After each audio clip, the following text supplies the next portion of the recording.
Hello दोस्तों, good evening. कैसे हो? आई एम सिस्टी में आपका स्वागत है। हम करा रहे हैं दोस्तों वर्ग 2 पात्रता एग्जाम की तैयारी। अभी आज का क्या है, 1 अप्रैल। तो ये चौथा महीना लग गया है, 7वें महीने में तुम्हारी एग्जाम है, इसलिए 2-3 ही महीने बचाए, 2 ही महीने समझ लो। इसलिए अच्छे से तैयारी करो दोस्तों। हम आज पढ़ेंगे हिस्ट्री। हिस्ट्री में क्या टॉपिक था, हमने कल पढ़ लिया था दोस्तों, गयाउद्दीन गयासुद्दीन तुगलक। आज पढ़ेंगे फिरोज शाह तुगलक, जिसका शासनकाल कब से कब तक के रहता है, 1391 से मतलब 1351 से। ठीक है, तो आज हमने थोड़ा डायग्राम इसलिए हमने पहले से लिख दिया है दोस्तों। इतना यदि आप क्लास देखते रहते और हम इतना लिखने में टाइम लगाते तो आप क्लास छोड़ के भाग जाते, क्लास में बहुत टाइम लगता। ठीक है, लिखा नहीं इसलिए हमने पहले ही लिख दिए हैं। तो हम इसका कार्यकाल समझाएंगे। देखिए, गयासुद्दीन तुगलक की मृत्यु के बाद कौन बनता है, फिरोज शाह तुगलक गद्दी पर बैठता है। गयासुद्दीन तुगलक की मृत्यु कब होती है दोस्तों, तो 1325 में। ठीक है, तो देखिए अपन थोड़ा समझ लेते हैं। अपन क्या पढ़ रहे हैं दोस्तों, मुगल वंश, मतलब मुगल वंश नहीं, तुगलक वंश। ठीक है, अपन पढ़ रहे हैं दोस्तों तुगलक वंश। देखिए, तो तुगलक वंश का कार्यकाल कब से कब तक के चालू रहता है दोस्तों, ये तुगलक वंश है। देखिए, तुगलक वंश का टाइम पीरियड क्या है, 1320 से 1421 ईसा पूर्व, यहाँ से चालू होता है। तो हमने सबसे पहले क्या पढ़ा था दोस्तों, गयासुद्दीन तुगलक प्रथम। तो इसका कार्यकाल कब से कब तक के था, 1320 से 1325 ईसा पूर्व। ठीक है, फिर इसके बाद गयासुद्दीन तुगलक के बाद में कौन आता है दोस्तों, कौन बैठता है गद्दी पे, तो मोहम्मद बिन तुगलक। देखिए, हमने मोहम्मद बिन तुगलक के बचपन का नाम क्या बताए थे दोस्तों, जोना खान।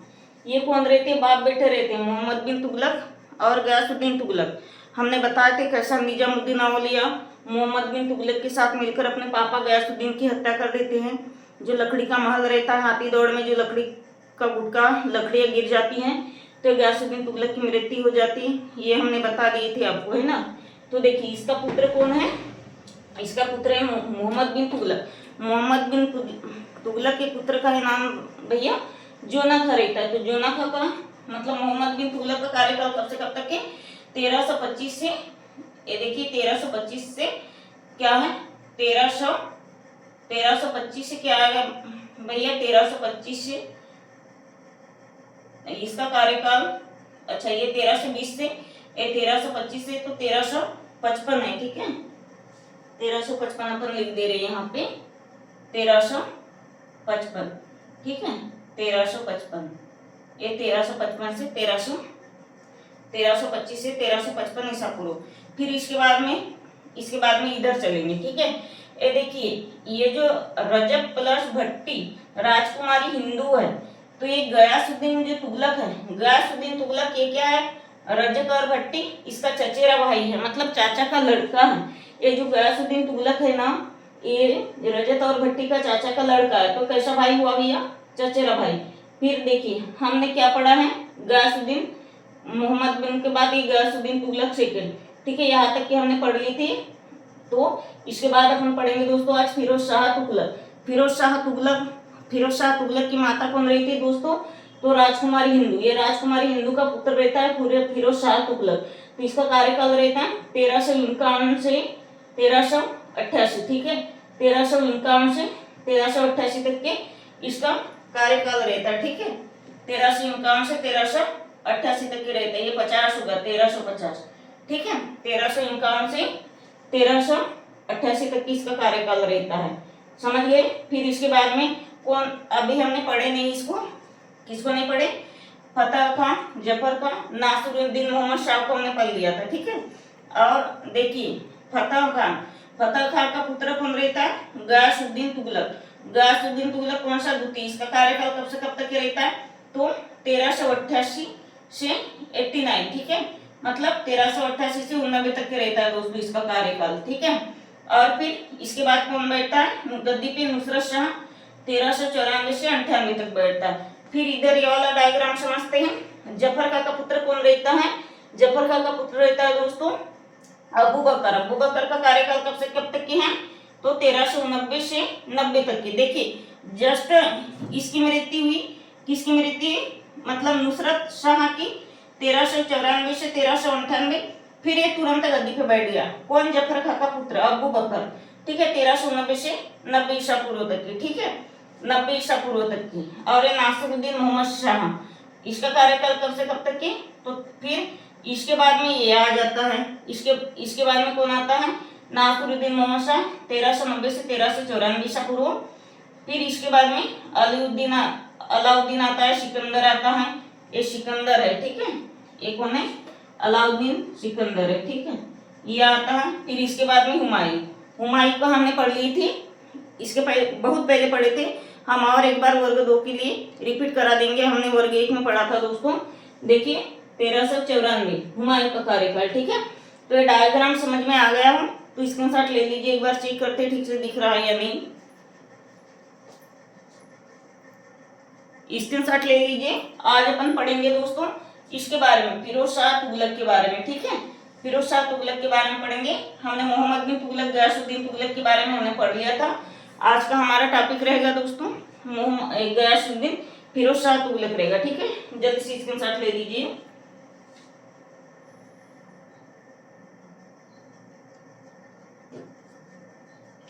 और अब ज्यादा से ज्यादा लोग जुड़ेगा दोस्तों, अभी आपकी एग्जाम आने ही वाली है, ठीक है। पात्रता की अच्छे से तैयारी करेगा, ज्यादा दिन नहीं, आज की 1 तारीख हो गई है। और जितने भी लोग देखते हो, ज्यादा नहीं तो हमारी क्लास को 1-2 ही लोगों में शेयर करिएगा, और अपने भाई बहन फ्रेंड सर्कल में शेयर करिएगा, और देखने के लिए बोलिएगा। और जितने भी लोग देखते हो कमेंट से करिएगा, लाइक शेयर करिएगा दोस्तों, ज्यादा से ज्यादा संख्या में जुड़िएगा।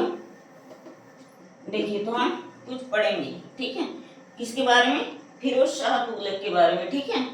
फिरोज शाह तुगलक के बारे में यहाँ हेडिंग लिख लेते हैं, फिरोज शाह तुगलक, ठीक है। फिरोज शाह लिखेंगे भाई अपन, फिरोज शाह, फिरोज शाह लिखेंगे, ठीक है, फिरोज शाह लिखेंगे। इसके बारे में अपन थोड़ा लिख लेंगे। देखिए दोस्तों, गयासुद्दीन तुगलक की मृत्यु होती 1320 में। गयासुद्दीन तुगलक की मृत्यु के बाद फिरोज शाह सुल्तान बैठता है, फिरोज शाह गद्दी पर बैठता है 1320 में, ठीक है। और फिरोज शाह तुगलक ने क्या है, जो पहले लगे थे कितने प्रकार की कर दोस्तों, 24 प्रकार की कर, उनके प्रांत में जो 24 प्रकार की कर थी, वो कैसी कर थी, अत्यंत कष्टप्रदायक, मतलब जनता के लिए उतनी लाभकारी कर नहीं थी। क्या है, जनता को क्या करती थी, वो जनता को नुकसान पहुंचाने वाली कर थी, 24 प्रकार की। तो फिरोज शाह तुगलक ने क्या किया, उस 24 में से 24 करों को समाप्त कर दिया, केवल 4 कर रखा था, ठीक है, जकात कर, जकात कर, जजिया कर, खम्स कर, ठीक है, इस प्रकार की 4 करे लिखा था, मतलब 4 ही करे कर को रखा था, इसी को इम्पोर्टेंट माना था, ठीक है। तो अपन अभी इसको लिखेंगे, समझ जाते पहले। और क्या है, इनने कुछ नहरों का निर्माण करवाया था, ठीक है, इसके बारे में अभी अपन थोड़ा लिख लेते हैं।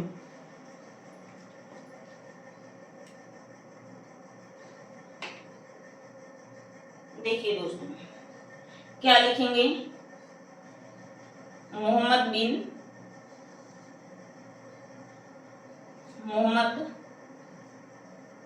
गयासुद्दीन बोल दिए थे, मोहम्मद बिन आ गया, ठीक है, मोहम्मद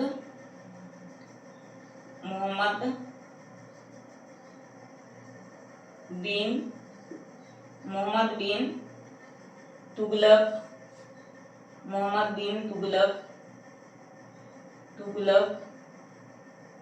की मृत्यु के बाद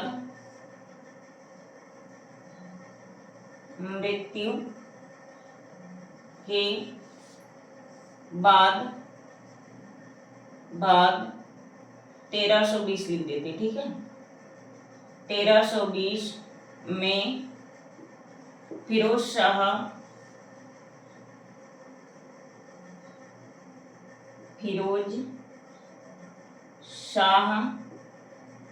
सुल्तान बना या गद्दी पर बैठा, ठीक है, फिरोज शाह सुल्तान बना लिख देते हैं, सुल्तान, फिरोज शाह सुल्तान बना। हम दोस्तों हम पढ़ रहे तुगलक वंश। तुगलक वंश 1320 से 1421, इतना ध्यान रखिएगा, ठीक है।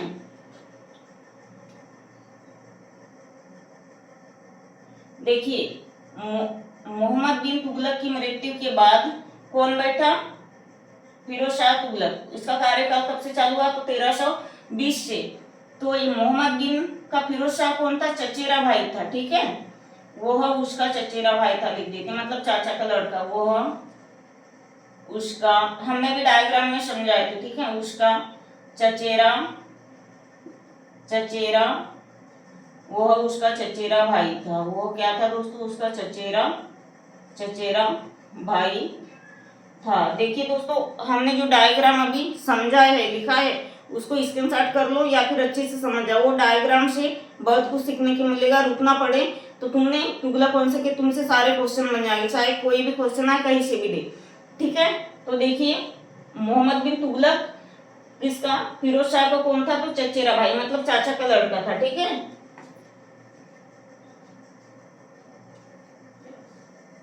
अब लिखेंगे दोस्तों, क्या लिखेंगे? फिरोज फिरोज फिरोज शाह की माता फिरोज शाह की माता किसकी पुत्री थी? एक राजकुमारी की पुत्री थी। एक राजकुमार, इतना इंपॉर्टेंट नहीं है लेकिन याद आया तो लिख दे रहे हैं। राजकुमारी की पुत्री थी, ठीक है। फिरोज शाह की माता एक राजकुमारी की पुत्री थी। फिरोज शाह की माता कौन थी भैया? तो ये एक राजकुमारी की पुत्री थी। अब यहां से लिखेंगे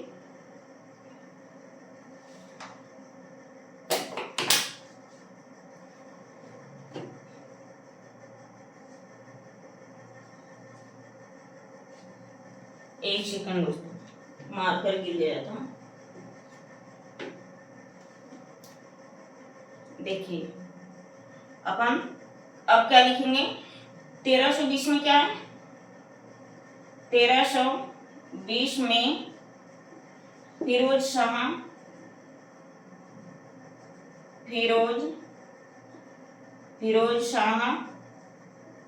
गद्दी पर बैठता है, ठीक है। मतलब सुल्तान बनता है, ये लिख देंगे, सुल्तान बनता है। सुल्तान बनता है सुल्तान बनने के बाद क्या करता है? 1320 में सुल्तान बनता है। और जो जनता पर कितने प्रकार का कर था दोस्तों? 24 प्रकार का, ठीक है। जनता पर 24 प्रकार का कर था। जनता पर 24 प्रकार का कर लगा था, ठीक है। कर लगा था। वह कर कैसा था? वह कर अत्यधिक कष्टप्रद लिख देंगे, ठीक है। मतलब वह कर ज्यादा अच्छा नहीं था, तो ज्यादा अच्छे को क्या लिख देंगे? ज्यादा, मतलब कष्टप्रद था वो। वह कर अधिक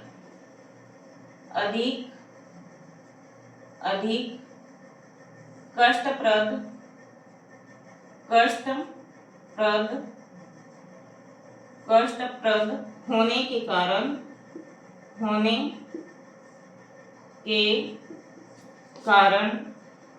कारण फिरोज लिख देते, ठीक है। फिरोज शाह लिखना जरूरी नहीं है। फिरोज ने वह कर समाप्त कर दिया। वह कर कौन सा कर? मतलब जो कष्टप्रद 24 प्रकार के कर थे, वह कर समाप्त कर दिया। फिर लिखेंगे नेक्स्ट लाइन में, और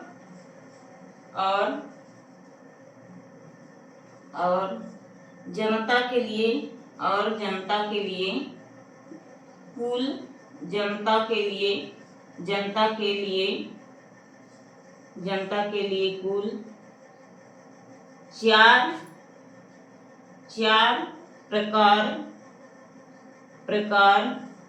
का कर लागू किया। ठीक है, केवल 4 प्रकार का ही कर लागू किया। कौन सा कर दोस्तों, कौन सा कर? ब्लैक पेन से लिख देते हैं।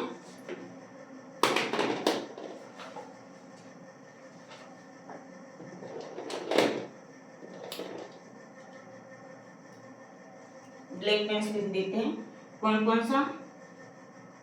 खराज की पेन चेंज कर देते हैं। खराज कर, ब्लू से लिख देते, ठीक है। खराज इसे लिख के देखते हैं, ए चल रही खराज। दूसरा है खम्स, खराज खम्स। तीसरा कौन सा? जजिया।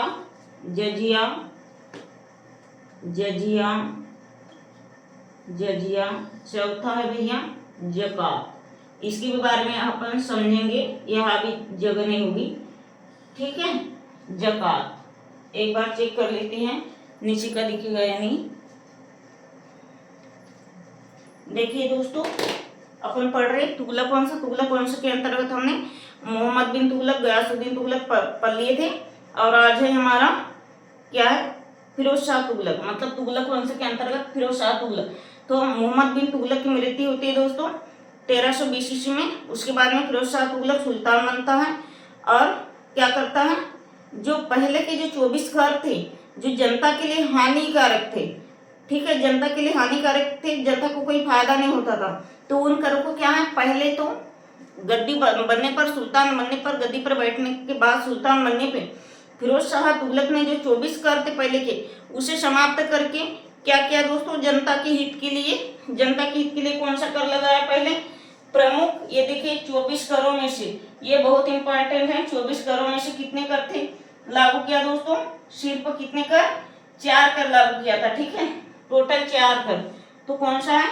खराज कर, खम्स कर और जजिया कर और ज़कात कर। ये बहुत इंपॉर्टेंट है, इतना स्क्रीनशॉट ले लो, अभी इसके बारे में अपन समझते हैं, ठीक है। जल्दी से स्क्रीनशॉट कर लीजिए। और देखिए मोहम्मद बिन तुगलक की मृत्यु कब होती है? 1320 में। उसके बाद में फिरोज शाह तुगलक गद्दी पर बैठता है। फिरोज शाह तुगलक का कौन रहता है? चचेरा भाई रहता है, ठीक है। स्क्रीनशॉट ले लीजिए जल्दी से।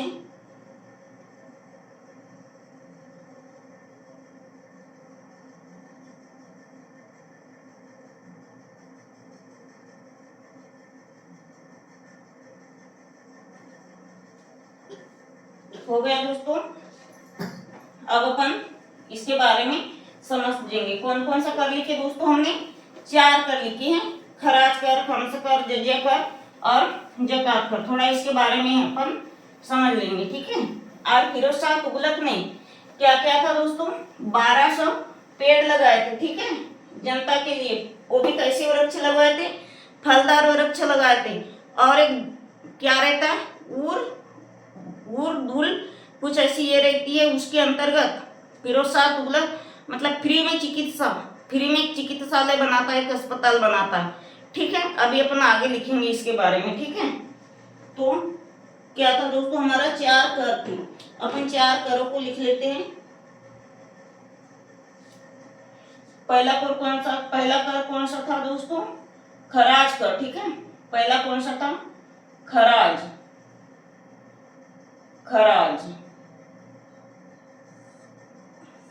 इसके बारे में ब्लैक पेन से लिख लेंगे थोड़ा सा।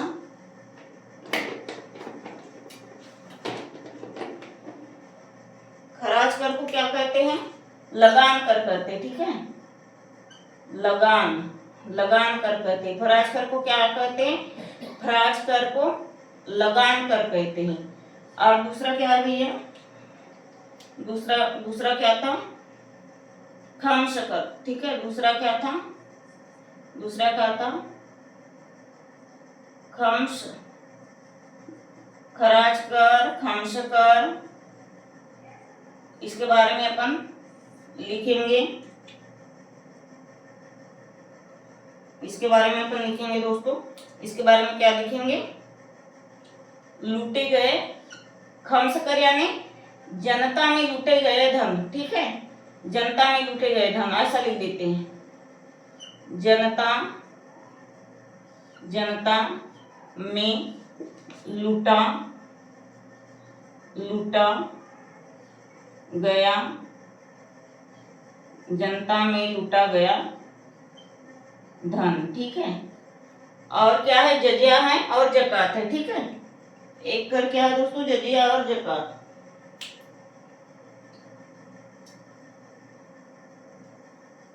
तीसरा क्या है, जजिया, जजिया कर, जजिया, जजिया कर। ये कैसा था दोस्तों, ये किस पर लगता था, ये किस पर लगता था भैया, तो ये गैर मुसलमानों पे लगता था, गैर मुसलमानों पे, गैर मुसलमानों, गैर मुसलमानों में लगता था, ठीक है। एक गैर मुसलमानों में लगता था, गैर मुसलमानों में लगता था, लिख देते हैं, लगता था। कितने हो गए, खराज, खम्स, जजिया, क्या बच गया अभी, एक बच गया है, जकात। जकात किस पर लगता था, जकात, जकात कर किस पर लगता था, तो जकात कर लगता था भैया ओनली मुसलमानों पे, ठीक है, मुसलमानों पे,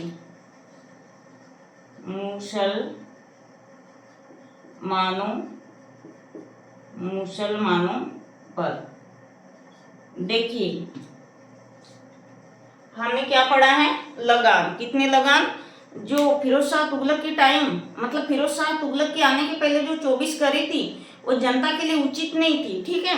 इसलिए फिरोज शाह तुगलक जब सुल्तान बनता है, गद्दी पर बैठता है, तो फिर फिरोज शाह तुगलक क्या करता है दोस्तों, जो 24 कर थी उनमें से कुछ कुछ को मतलब सारी समाप्त कर देता है, केवल 4 कर लागू करता है। कौन कौन सी, जजिया, जकात, खम्स, खराज, ठीक है, जजिया, जकात, खम्स, खराज।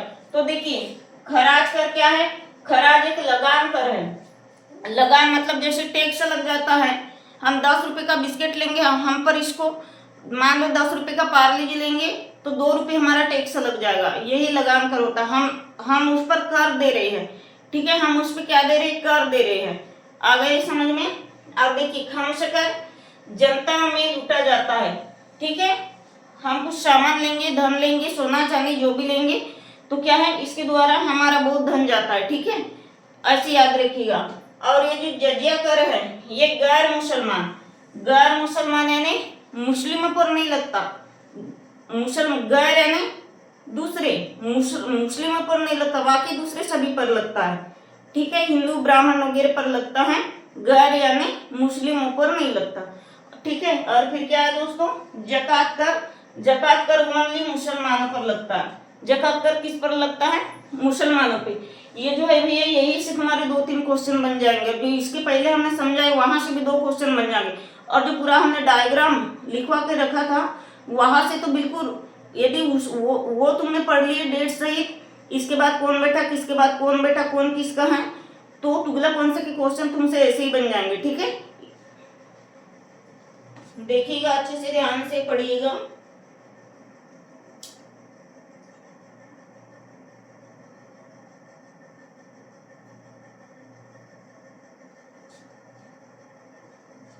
अब इसके बाद क्या पढ़ेंगे दोस्तों, इसके बाद इसके कुछ सामाजिक कार्य लिख लेंगे, ठीक है, ब्लैक पेन से लिख देते हैं। इसके बाद क्या लिखेंगे, फिरोज शाह तुगलक के कुछ सामाजिक कार्य लिख लेते हैं, सामाजिक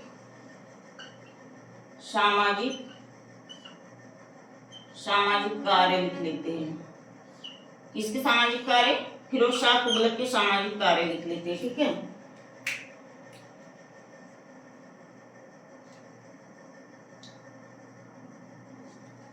सामाजिक कार्य लिख लेते हैं फिरोज शाह तुगलक के।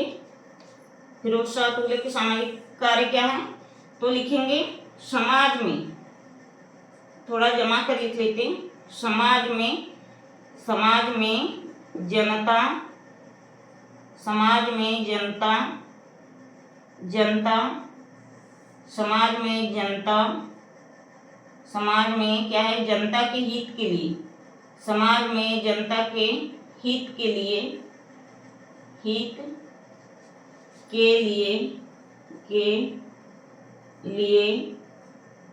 क्या किया था भैया, फिरोज शाह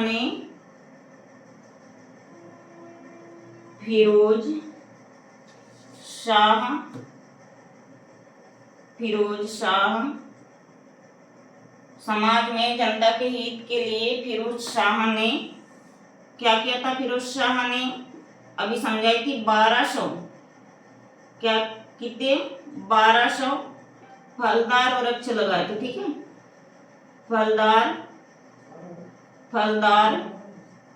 वृक्ष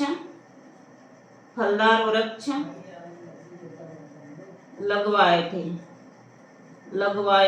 था लिख लेते। ठीक है, लगवाया, फलदार वृक्ष लगवाया था। एक बार दोस्तों नीचे दिखेगा ही नहीं, एक बार अपन थोड़ा चेक कर लेते हैं और ऐसे फिर नीचे लिखेंगे। ठीक है, क्या किया था दोस्तों, जनता के हित के लिए 1200 फलदार वृक्ष लगवाया था। ठीक है,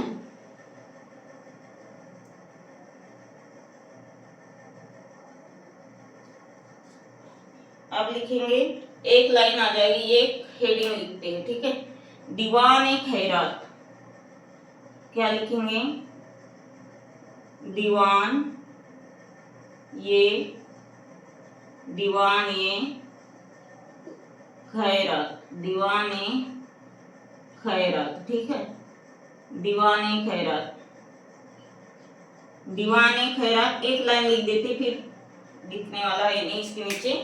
देखिए फिरोज शाह तुगलक ने क्या किया था दोस्तों, दीवान खैरात के अंतर्गत महिला और बच्चों के लिए क्या किया था, दीवान खैरात दिवस लागू किया था। ठीक है, ये की लाइन लिख देते इसके अंतर्गत, फिरोज नहीं लिख देते, फिरोज ने महिलाओं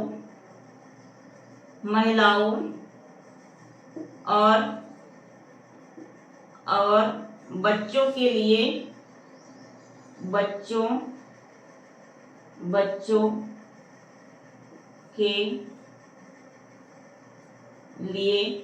खैरात दिवस लागू किया था। ऐसे लिखेंगे, दीवान खैरात है ये। ठीक है, और खैरात नहीं, खैरात है, बच्चों के लिए खैरात दिवस, बच्चों के लिए खैरात दिवस लागू किया था। ठीक है, आज हम पढ़े दोस्तों, क्या पढ़े, तुगलक वंश गयासुद्दीन मोहम्मद बिन तुगलक के बाद में क्या पढ़ रहे अपन, फिरोज शाह तुगलक। तो फिरोज शाह तुगलक के बारे में आज हमने समझा है, इसके बारे में 4 करे हमने पढ़ा है। ठीक है, 4 करों के बाद में क्या पढ़ा है, उसका सामाजिक कार्य, जनता के हित के लिए उसने सामाजिक कार्य कौन से किया, कि जनता के हित के लिए उन्हें 1200 फलदार वृक्ष लगाए। ठीक है, और उसके बाद क्या किए, दीवान खैरात योजना चलाई। इसके अंतर्गत क्या, महिला और बच्चों के लिए एक अलग से दिवस निकाला जाए, मतलब एक अलग से उनके लिए कुछ विशेष दिन निकाला जाए ताकि उनकी जांच पड़ताल हो सके, इस टाइप से। और मोहम्मद बिन तुगलक ने एक फ्री का हॉस्पिटल भी खुलवाया था, एक अस्पताल, जिसके अंतर्गत बच्चे, बूढ़े, जवान सभी लोग वहां जाकर मुफ्त में अपना ट्रीटमेंट कराते थे। ठीक है, इसके बारे में दोस्तों और अब कल समझेंगे, बहुत टाइम हो गया है। देखिए हमने क्या पढ़ा है, कर पढ़ा है, ये कर को अच्छे से समझ लीजिएगा, 4 कर है। ठीक है, तो आज के लिए इतना ही दोस्तों, धन्यवाद, जय हिंद।